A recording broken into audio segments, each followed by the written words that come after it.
QuickBooks Pro Desktop 2021, deposits related to owner investment into the company and taking out a loan. Let's get into it with Intuit's QuickBooks Pro Desktop 2021. Here we are in our Get Great Guitars practice problem homepage. We currently have the open windows open. You can open the open windows by going to the view dropdown and selecting the open windows list.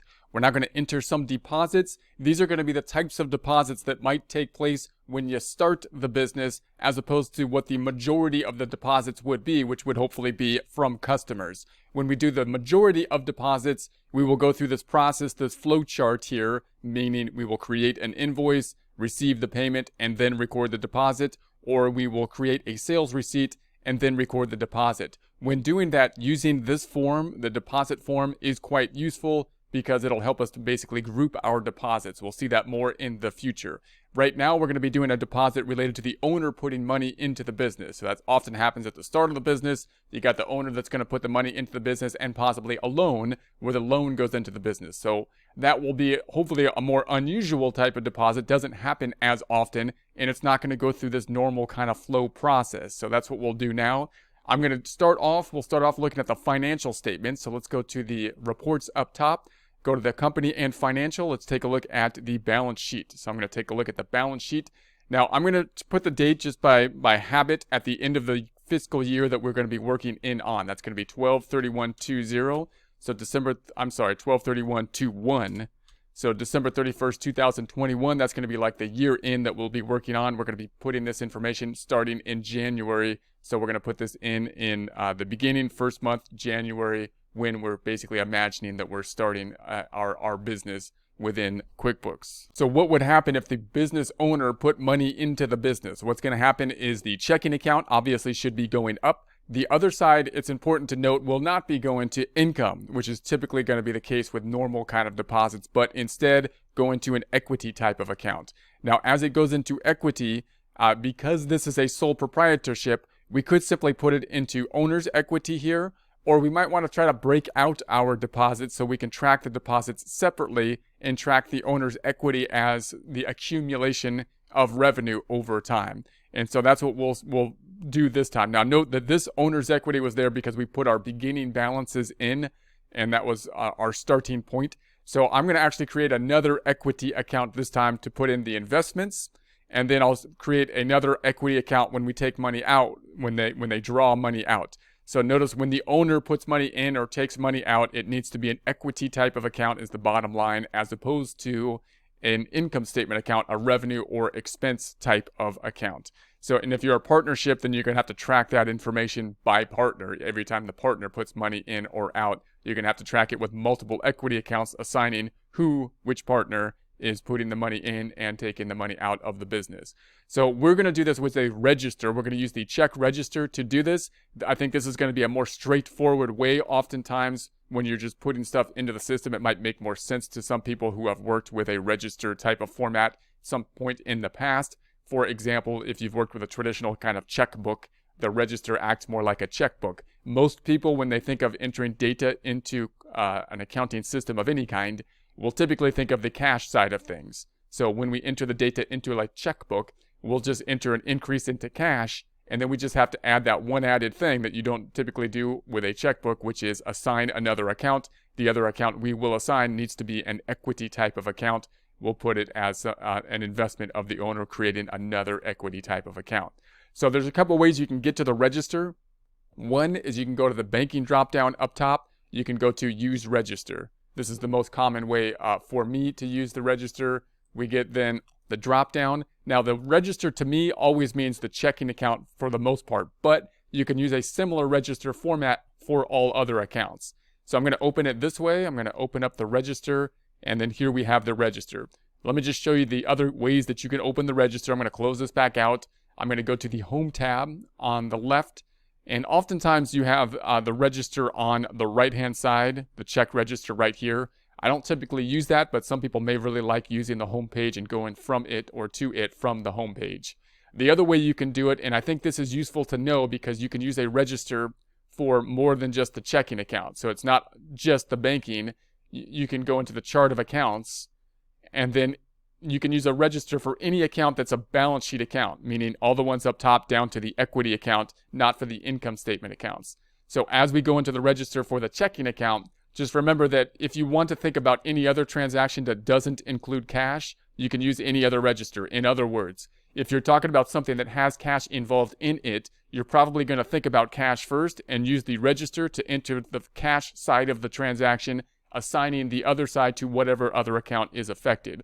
If there's no cash involved in the transaction, then you might want to look at another applicable register, and then that's a balance sheet account, and then use it kind of like the check register in an up and down kind of format. You're going to say this account's going to go up or down, and then apply the same process. So I'm going to double click on the checking account. That will once again take us to the check register. So the check register currently has the $25,000 in it. That was the deposit we put in place for our beginning balance. So now we're going to start entering this information as of the beginning of the time period, the beginning of January. So I'm going to say now the owner's going to put money in. I'm just going to type in the date 01/01/20 is going to, 01/01/21. I'm going to keep doing that for a while probably. 01/01/21 is going to be that. And then the check number, if there is a check number, it'll auto-populate the check number. Now, we're not doing a check here, so remember, anytime it gives a check number, you just delete the check number for sure, or type in some other format, deposit, and that way, next time you will have another check number, it'll keep on assigning the check number. So if you write checks, in other words, you want the check number in the system to line up to the checkbook, and it'll always be picking up the next number in line. And if you delete the number because it's a deposit or something that's not a check, then it'll simply, go to the next number in line next time you write a check. All right, so then we're going to have who we're going to make this to. Now, we don't really necessarily need to put something here because this is the owner that is putting money into the business. It's not a customer or anything like that. However, you might want to put something here. So let's put owner here. I'm going to say tab. I'm going to quick add. I'm not going to set up the entire item. I don't need a lot of information. I just want to quick add this. And this is going to be, is it a vendor? No. Is it a customer? No. Employee? Kind of. But it's really, I'm going to say other. It's not any of those items. It's going to be the owner. So I'm going to say okay. And then we want to say, okay, is it going to be a payment or a deposit? Make sure you're on the deposit side of things. So we're on the deposit side of things. I'm going to say $65,000 in the deposit side of things. And then this is the thing that we have to do differently than you would in like a checkbook, assign the other account. If I select the drop down here, we're going to see all of the other accounts here, our list of accounts. Make sure that you're not picking up an income account or expense account because you're dealing with the owner, and therefore the other side needs to be going to some type of owner's equity account. You can put it to the owner's equity account here. You might want to track the owner's the deposits separately from the accumulation of income. And if you do that, you could just set up another account. Let's practice doing that. I'm going to add a new account here. So I'll add a new account. Now, when I add a new account, it's going to default to an expense account up top. This isn't an expense. This is going to be an equity account. That's the point. That's the main thing here, equity account. And then I'm going to call it owner investment in the business. So note we're just kind of setting up an account as we go here. It's not going to be a sub account. No description really necessary. No note. I'm not going to assign tax tracking. I may do that in a future future course just to focus in on that, but I don't think it's very applicable for most of the time. So I'm going to say save and close. So there we have it, and we might say this is the owner investment as if it wasn't clear in the memo. Investment. I may not always do a memo here, but any more information you could put in the memo would be great. Make sure you hit tab or enter. If you're not on the second tab down here, it will not record it. So hit enter. You'll hear a little beep if you left the beep on, and it'll enter it. So now we are at 25,000. It increased by 65,000. We're now at 90,000. The checking account looks correct. Let's look at the other side. The other side should go to equity. There's always going to be at least 2 accounts that will be affected. Let's go on back to the balance sheet in the home tab. We'll see their checking account. If I double click on the checking account, then I'm going to change the dates here. I'm going to change the beginning date from 01/01/21, so the beginning of the period. So there we have the 65,000. There's our deposit. If I double click on that item, before I do that, note that the type of account, the type of form is a deposit. So it's going to record it in a deposit form, even though we entered it directly into the register. So when I double click on it, it goes to the deposit form. The deposit form is the form that will typically be used when making a deposit. So even if you enter it into a register, it'll basically go back to this deposit form as the default form. Closing this back out.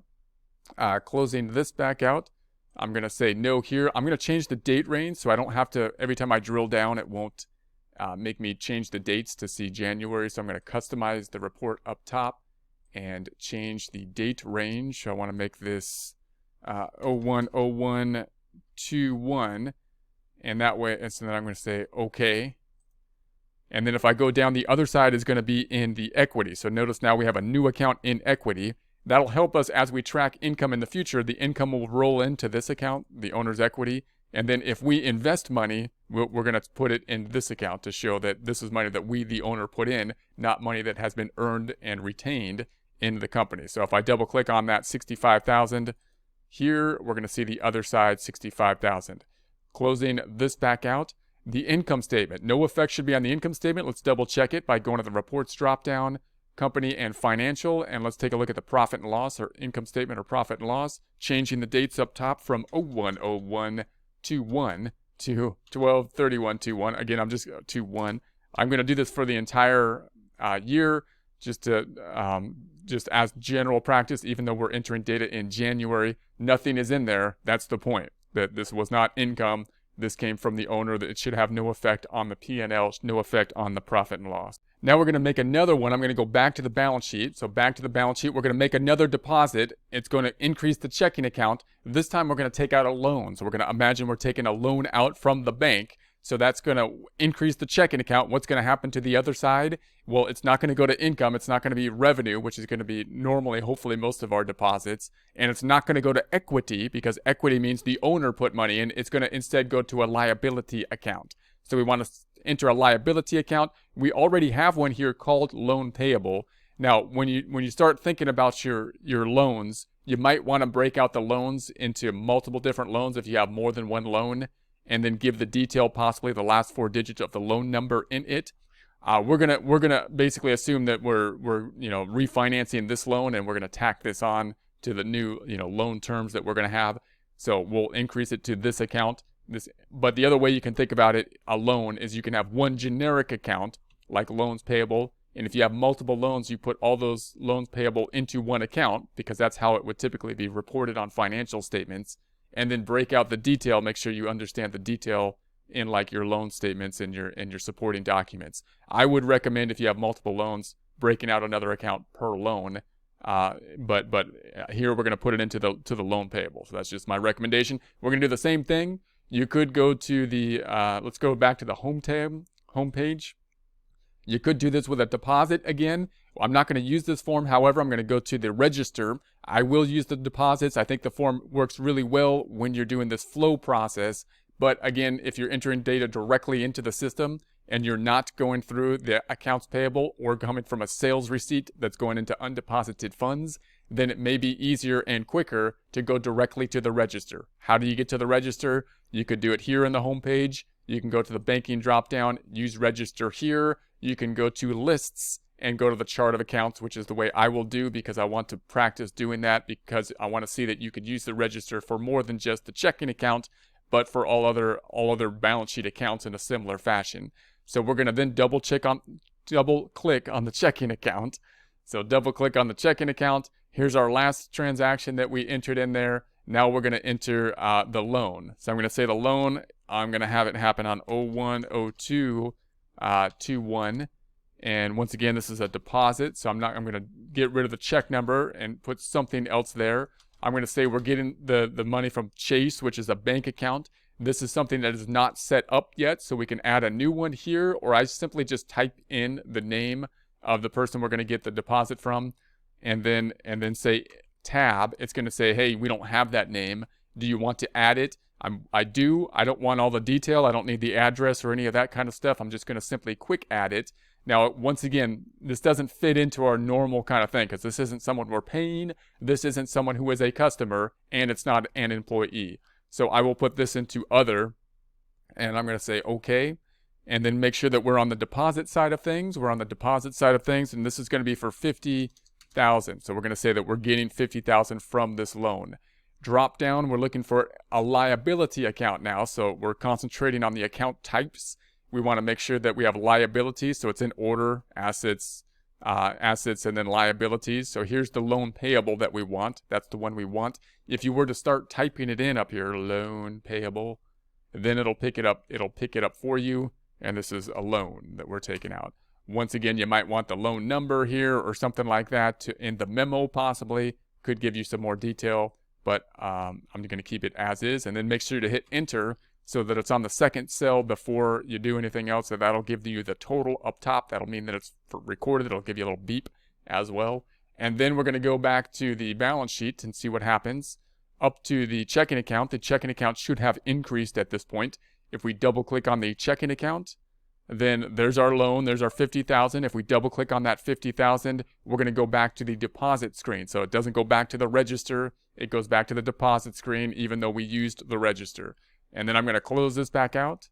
The other side went to the liability account. It's increasing that loan payable account. Double clicking on that loan payable account, we see that 50,000 increasing there as well. Is there any effect to the profit and loss or income statement?